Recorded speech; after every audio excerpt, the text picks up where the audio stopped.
শাওয়াল আমার ছোট থাকতে সবচেয়ে আদরের, সবাই ভালোবাসতো, সব কিছু পড়ে থাকলো শাওয়াল আর ভালো না।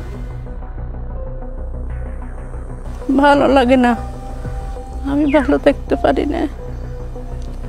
একজন মা সন্তান হারালে সেই মাও কোনোদিন ভালো থাকে বাবা? আমি তো তখনও বুঝি না আমার শান্তমণির লাশ আমার হাতে দেবে, হয়তো অন্য কারো লাশ আমার হাতে দেবে, আমি বলবো যেটা আমার শান্তমণি না, যাই দেখি তো আমার শান্তমণি।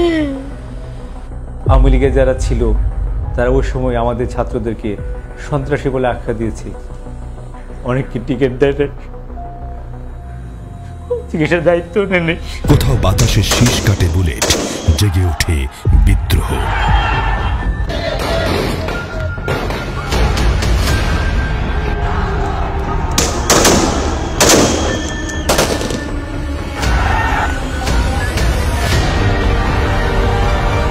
আন্দোলনে এখানে মূল সারি যারা সমন্বয়ক ছিল তাদের সাথে একদম 1 জুন থেকে 36 জুলাই পর্যন্ত কন্টিনিউয়াস আমার সাথে যোগাযোগ হতো। এটার সাথে জড়িত ছিল হচ্ছে 9 দফা ছাত্র শিবিরের কথা বলে তারা হচ্ছে স্পিড করার যে বিষয়টা, বিভিন্ন হাউজে মিডিয়া হাউসে সেগুলো পৌঁছে দেওয়ার বিষয়টা, কিংবা হচ্ছে ইন্টারন্যাশনাল জার্নালিস্ট যারা আছে তার কাছে পৌঁছে দেওয়ার বিষয়টা ছাত্র শিবির এই দায়িত্ব পালন করে।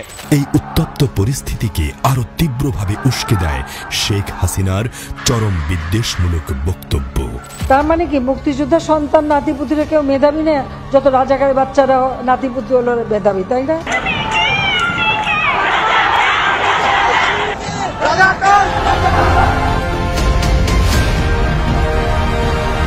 আমি যখন আমার টি শার্টটা তুলি তখন দেখি যায় নারী বুড়ি সহ সামনে বের হয়ে গেছে। কুরবানিতে আমার গরু জবাই দিলে যেরকম রক্ত প্রবাহ থাকে সেরকম রক্ত মানে ফিনকিতে ছুটতেছিল রক্ত। এই যে মানুষ মারা ব্যাপারটা কিছু হইলে মানে গুলি করব, সেই দিন আমরা সিদ্ধান্ত নেই এবার আর এক দফা থেকে পিছু হটার আর কোনো সুযোগ নেই, হয় সরকার পতন না হয় মৃত্যু। মোস্ট অফ দ্য পেশেন্টের গুলি লেগেছে মাথায় এবং বুকে, এটা আসলে টার্গেট কিলিং। 36 জুলাই বাংলাদেশের দ্বিতীয় স্বাধীনতা।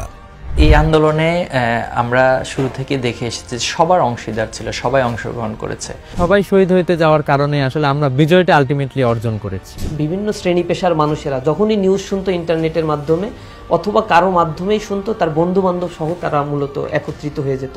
শহীদদের আত্মত্যাগের ঋণ হিসেবে নতুন ও সমৃদ্ধ বাংলাদেশ গড়ার লক্ষ্যে এই প্রজন্ম হাতে হাত রেখে কাজ করবে, এটাই ইসলামী ছাত্র শিবিরের প্রত্যাশা।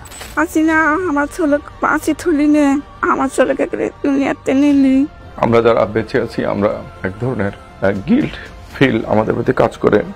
বাংলাদেশের ইতিহাসে এ যেন এক অভাবনীয় ঘটনা। এই মানুষের ঢল আমাদেরকে বুঝিয়ে দেয় জীবনের সবচেয়ে দামি সম্পদ হচ্ছে স্বাধীনতা। এই চোখ যা দেখেছে, এই কান যা শুনেছে, এই মুখে যে স্লোগান উঠেছে তা মুহূর্তেই আলাদা করে দিয়েছে ইতিহাসের গতিপথ। কি ঘটেছিল এই সময়?